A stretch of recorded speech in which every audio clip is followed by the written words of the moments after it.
This is the Glute Ham Extreme Slow Hold. A couple things to think about setting wise. You want the top of this pad in line with the top of this pad. Distance wise, you should be able to fit your arm in between the two.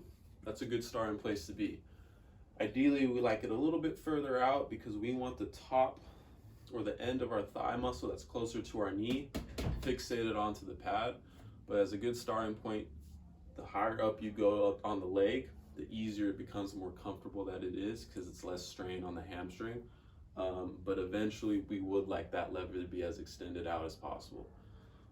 Positioning wise, when you get into this machine, you want the feet in a straight line or slightly internally rotated. A lot of people externally rotate their feet as it becomes a little bit easier. We want to train this whole posterior side of the body to be able to handle force in this neutral position or slightly internally rotated.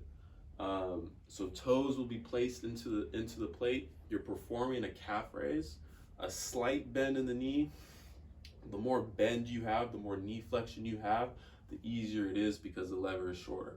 But we're trying to train in a lengthened state. So there's going to be a slight bend in the knee. You're going to come out into a neutral position, activating the glutes to maintain that proper form. This is what it's going to look like.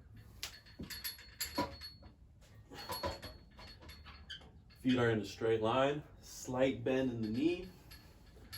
I'm going to activate low back, glutes, hamstring, calves to maintain this neutral position, and we're holding for time.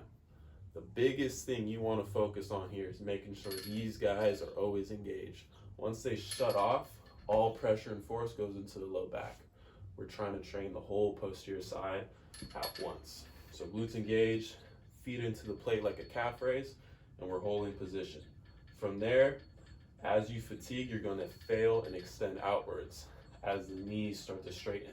Keeping the glutes engaged, you're going to hold, hold, hold until the knees lock out, or you can't keep these guys engaged. That's when you stop the time, rest, take a couple breaths, and then get back into position until you reach the allotted time. Glute ham, extreme slow hold.